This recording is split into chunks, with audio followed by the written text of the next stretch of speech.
Este é o programa Nisto Cremos, as grandes verdades da Bíblia. O tema de hoje é o número 25. Vamos estudar juntos sobre o maior evento de toda a história do universo, que será a segunda vinda de Cristo a este mundo. Como será? O que ocorrerá com o mundo? O que ocorrerá com as pessoas quando Jesus voltar? Enfim, esse é um tema que merece muita atenção e interesse. Eu convido que você esteja muito atento, especialmente acompanhando a leitura das passagens bíblicas, porque nós vamos aprender muita coisa juntos hoje. Me acompanhe.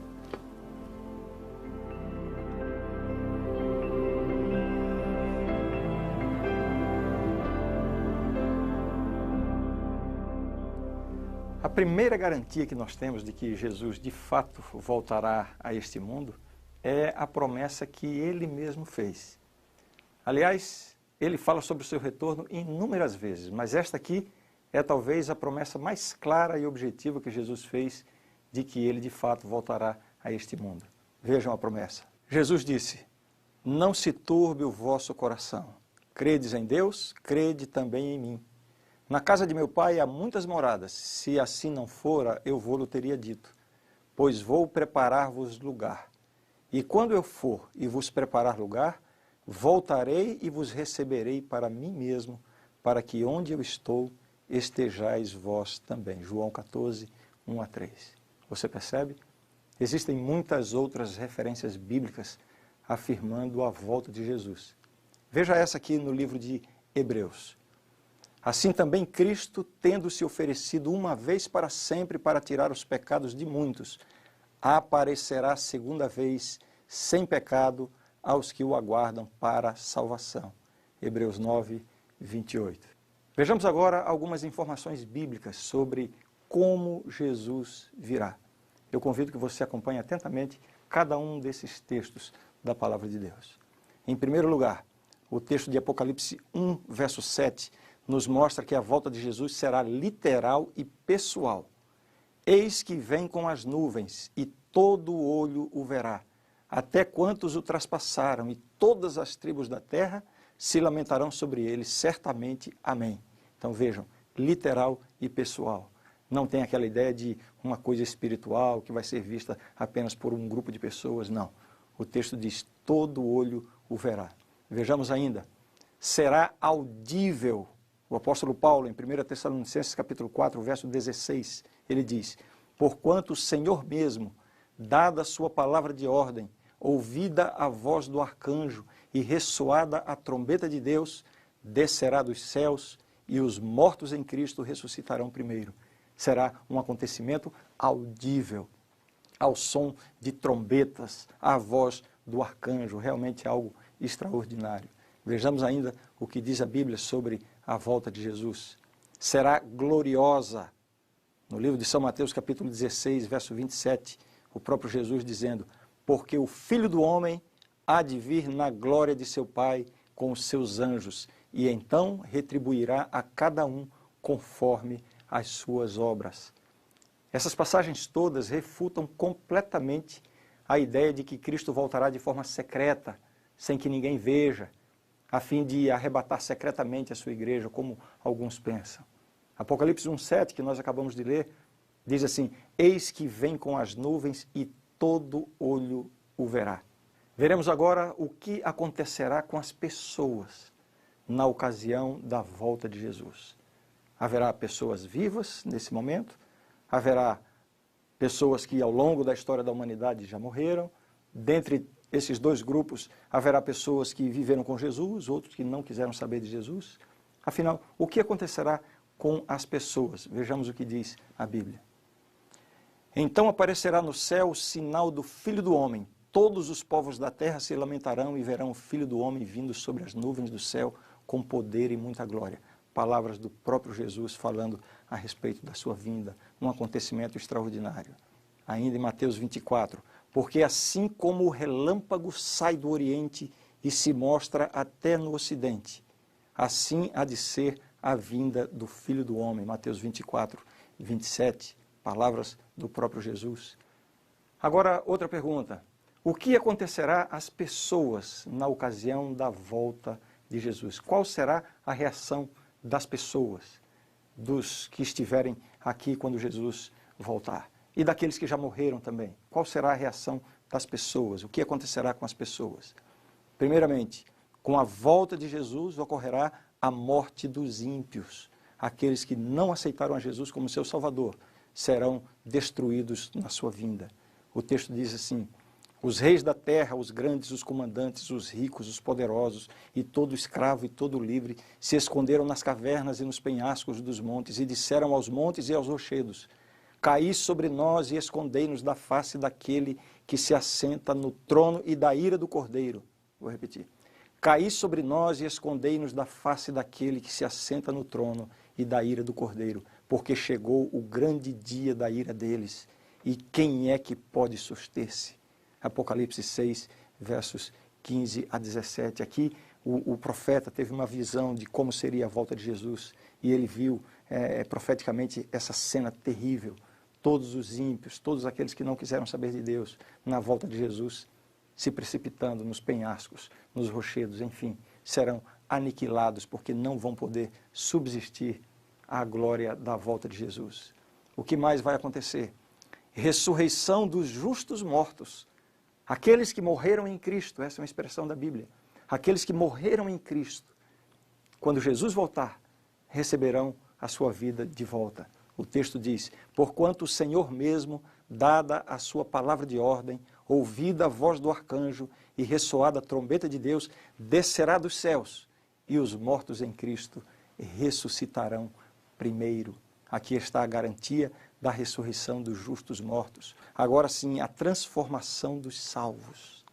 Todos aqueles que aceitaram a oferta de salvação em Cristo, no dia da volta de Jesus, serão transformados. Que transformação será essa? Aqui diz o texto: no momento, num abrir e fechar de olhos, ao ressoar a última trombeta, a trombeta soará, os mortos ressuscitarão incorruptíveis, e nós seremos transformados, porque é necessário que este corpo corruptível se revista da incorruptibilidade e que o corpo mortal se revista da imortalidade. 1 Coríntios, capítulo 15, versos 52 e 53. Como é bom saber que quando Jesus voltar, os salvos vão ressuscitar, e não somente isso, vão ressuscitar transformados. Imagine isso. Aquela pessoa que morreu num leito de sofrimento, de dor, de enfermidade, vai ressurgir em glória, gozando de plena saúde. Aquelas pessoas que porventura não tiveram a sua integridade física ao longo da vida, alguma deficiência, alguma mutilação, vão ressuscitar com o corpo completo, glorioso e perfeito. É isso que diz a palavra de Deus. Vejamos mais o que diz a Bíblia. A trasladação de todos os salvos vai acontecer no momento da volta de Jesus. O texto diz: depois nós, os vivos, os que ficarmos, seremos arrebatados juntamente com eles. Eles quem? Os mortos que ressuscitaram em Cristo, entre nuvens para o encontro do Senhor nos ares. E assim estaremos para sempre com o Senhor. 1 Tessalonicenses, capítulo 4, verso 17. Em resumo, a volta de Jesus será isso. Ele vai descer do céu. Todos os ímpios morrerão, mas os salvos serão levados para o céu. Os que tinham morrido ressuscitarão transformados. Os que estiverem vivos serão também transformados e então viveremos para sempre com o Senhor. Jesus não marcou o dia nem a hora da sua volta, mas ele indicou que haveria sinais indicadores da proximidade da sua vinda. No Monte das Oliveiras achava-se Jesus assentado, quando se aproximaram dele os discípulos em particular e lhe pediram: dize-nos quando sucederão estas coisas e que sinal haverá da tua vinda e da consumação do século. Mateus 24, 3. Então, primeiramente, vamos ver alguns sinais da volta de Jesus no mundo natural. Vejam o que a Bíblia diz. Ora, ao começarem estas coisas a suceder, exultai e erguei a vossa cabeça, porque a vossa redenção se aproxima. Ainda lhes propôs uma parábola dizendo: vede a figueira e todas as árvores. Quando começam a brotar, vendo-o, sabeis por vós mesmos que o verão está próximo. Assim também, quando virdes acontecerem estas coisas, sabei que está próximo o reino de Deus. Lucas 21, 28 a 31. Que sinais são esses? Lucas 21, 25. Haverá sinais no sol, na lua e nas estrelas. Sobre a terra, angústia entre as nações, em perplexidade, por causa do bramido do mar e das ondas. Eu quero chamar a sua atenção especificamente para a expressão: haverá sinais no sol, na lua e nas estrelas. Que sinais seriam estes no sol, na lua e nas estrelas? Vejam outro texto. Mas naqueles dias após a referida tribulação, ou seja, no final dos tempos, próximo à volta de Jesus, o texto continua dizendo: o sol escurecerá, a lua não dará a sua claridade, as estrelas cairão do firmamento e os poderes dos céus serão abalados. Então verão o Filho do Homem vir nas nuvens com grande poder e glória. Marcos capítulo 13. Além desses sinais, João viu um grande terremoto como um dos sinais da volta de Jesus. Aqui está o texto. Vi quando o Cordeiro abriu o sexto selo e sobreveio grande terremoto. O sol se tornou negro como saco de crina e a lua toda como sangue. Apocalipse 6,12. Você consegue montar aqui o quebra-cabeças? Os textos em harmonia indicam que haverá o escurecimento do sol, a lua como sangue, a queda das estrelas e um grande terremoto. Todos esses sinais deveriam coincidir com a fase final dos 1260 anos proféticos de perseguição, conforme nós estudamos no estudo número 13 da nossa série. Eu acho que você lembra disso. Qual foi esse grande terremoto em cumprimento a essa profecia? O maior de todos os terremotos conhecidos ocorreu em 1º de novembro de 1755, conhecido como o terremoto de Lisboa. E vejam, 1755, exatamente na fase final dos 1260 anos proféticos, que terminaram em 1798 com a Revolução Francesa. Então, este terremoto é visto como o cumprimento direto dessas previsões da Bíblia. Portanto, no mundo físico, temos aí o cumprimento, o terremoto de Lisboa, que aconteceu em 1º de novembro de 1755. Os efeitos desse terremoto foram observados na Europa, África e América, cobrindo uma área de mais de 10 milhões de quilômetros quadrados.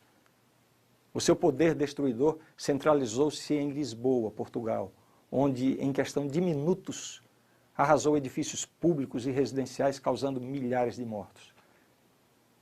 Embora os efeitos físicos do terremoto tenham sido imensos, o seu impacto sobre o pensamento da época não foi menor. Muitos que viviam na época reconheceram isso como um sinal do fim e passaram a dar consideração séria ao julgamento de Deus e aos últimos dias. O terremoto de Lisboa representou um certo incremento no estudo das profecias bíblicas. E os sinais no sol, na lua e nas estrelas, referidos pela profecia apontando como sinais da volta de Jesus. Como se cumpriram? O escurecimento do sol, 19 de maio de 1780, vejam, na mesma época, na fase final dos 1260 anos proféticos, exatamente no momento exato para o cumprimento dessa profecia. 19 de maio de 1780. Em cumprimento à profecia de Cristo, o dia 19 de maio de 1780 testemunhou uma extraordinária escuridão na porção nordeste do continente americano. Veja só o depoimento de uma testemunha ocular. Ela disse o seguinte: o povo não podia ler caracteres comuns impressos, ver a hora nos relógios, comer ou fazer serviços domésticos sem a luz das velas. Em algumas partes, nem mesmo se poderia ler ao ar livre durante muitas horas. O escurecimento começou às 10 horas da manhã, continuando até a meia-noite. Multidões acreditavam que ia chegar o fim do mundo. Homens no campo caíam de joelhos a orar. Muitos correram à casa dos vizinhos para confessar e pedir perdão. A tal ponto foi a população impressionada por esse acontecimento, que na assembleia de março seguinte, a cidade votou guardar o próximo dia 19 de maio como um dia de jejum e oração. Aqui está a referência da pessoa que faz esse relato. Às 9 horas da noite ergueu-se a lua, mas a escuridão persistiu até meia-noite. Quando a lua se tornou visível, sua aparência era como sangue, na mesma noite do escurecimento do sol, cumprindo, mais uma vez, este sinal da profecia dita por Jesus. Agora vejamos a queda das estrelas profetizada como um sinal da volta de Jesus. O texto que nós lemos, aí está um trecho. As estrelas cairão do firmamento. São Marcos 13, 24. Na noite de 12 para 13 de novembro de 1833, uma tempestade de estrelas cadentes caiu sobre a Terra.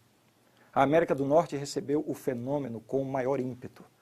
Do Golfo do México até Alifaz, o céu se achou riscado em todas as direções. Cálculo de Olmsted, do Observatório de Boston, era que a queda chegou a cerca de 34.640 estrelas por hora. Durou 3 horas e foi registrado até pelos índios em seus artesanatos posteriores. O mais admirável de tudo isso é a exatidão dessas profecias. Todas se cumprem na fase de encerramento do período de perseguição da igreja, aqueles 1.260 anos mencionados na profecia, os 1.260 anos de supremacia papal, que foram de 538 a 1798. Esses, portanto, foram os sinais no mundo físico, alguns deles, o terremoto de Lisboa, o escurecimento do sol, a lua como sangue e a queda das estrelas. Vejamos agora alguns sinais da volta de Jesus no mundo religioso. Primeiro, um despertamento para a pregação da volta de Jesus. Isso aqui é visto como um sinal da proximidade da volta de Cristo. O livro de Apocalipse revela o surgimento de um grande movimento religioso de extensão mundial, ocorrendo antes do segundo advento. Na visão dada a João, que escreveu o Apocalipse, um anjo que anuncia a volta de Jesus é que simboliza esse movimento de extensão mundial pregando sobre a volta de Jesus. Veja o que diz o texto. Apocalipse 14, versos 6 e 7. Vi outro anjo voando pelo meio do céu, tendo um evangelho eterno para pregar aos que se assentam sobre a terra e a cada nação e tribo e língua e povo, dizendo em grande voz: temei a Deus e dá-lhe glória, pois é chegada a hora do seu juízo, e adorai aquele que fez o céu e a terra e o mar e as fontes das águas. Este anjo no Apocalipse, nesse caso aqui, está simbolizando este movimento de pregação, anunciando a hora da chegada do juízo. E como você vê, é um movimento mundial, pregando a todos os que se assentam sobre a terra. E a própria mensagem deste primeiro anjo indica quando ela deveria ser pregada. O evangelho eterno, na verdade, tem sido pregado ao longo dos séculos, ao longo da história do cristianismo. Mas essa mensagem, enfatizando o aspecto do juízo dentro do evangelho, somente poderia ser pregada no tempo do fim. Você lembra da profecia de Daniel 8,14, que estudamos aqui no estudo anterior, número 24? Que revela que a purificação do santuário celestial profetizada em Daniel se refere exatamente a uma obra de juízo iniciada por Jesus ao fim do período de 2.300 anos. Se você tiver dúvidas, assista de novo aquele estudo. O fim do período de 2.300 anos, nós vimos aqui na profecia 1844. Por isso, esse movimento de pregação sobre a volta de Jesus foi profetizado dessa maneira, exatamente na hora do juízo, exatamente na fase em que Jesus passou do lugar santo para o lugar santíssimo. Um movimento de pregação profetizado aqui no Apocalipse.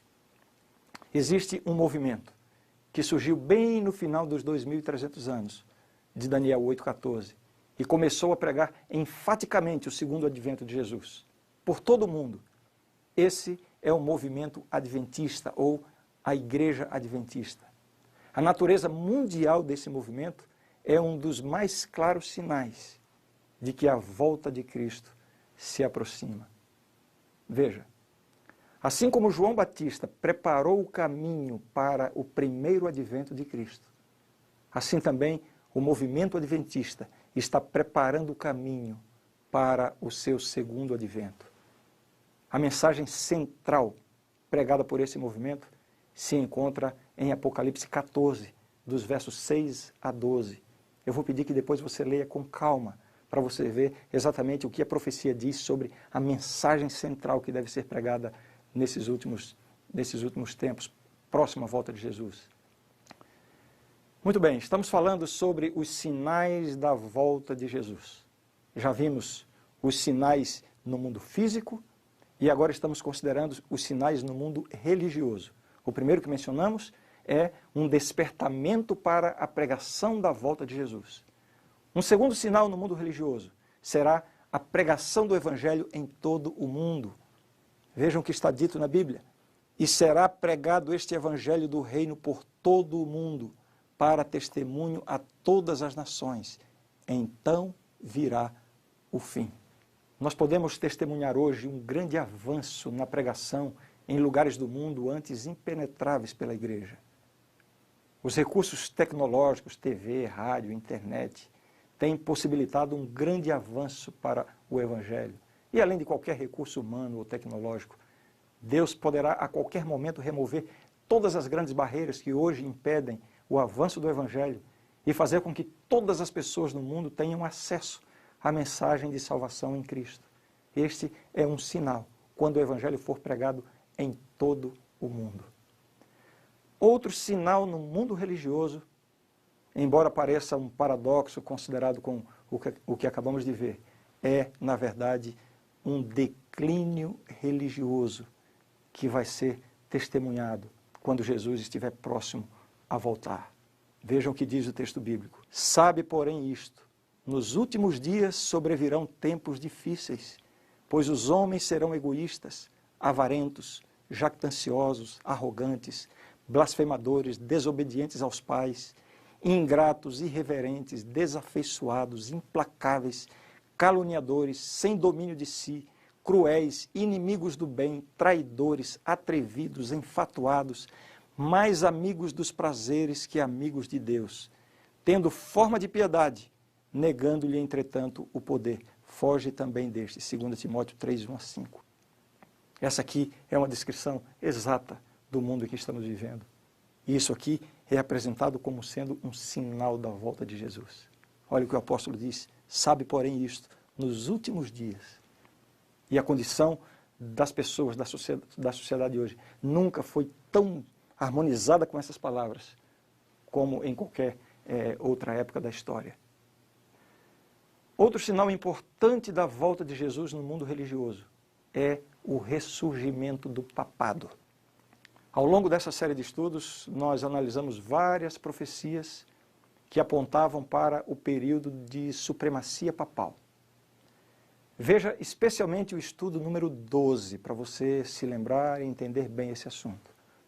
O período de supremacia papal, historicamente, durou de 538, com o decreto de Justiniano, até 1798, quando, na Revolução Francesa, o Papa foi aprisionado pelo general Berthier, de Napoleão. Esse período é identificado na profecia como os 1260 anos de supremacia papal, de perseguição da verdadeira Igreja de Deus. A profecia se refere a essa queda do papado em 1798 como uma ferida mortal. Mas a mesma profecia prediz o ressurgimento do papado e, consequentemente, a sua crescente influência no mundo, pouco antes da volta de Jesus. Veja só o que diz a profecia. Então vi uma de suas cabeças como golpeada de morte. 1798.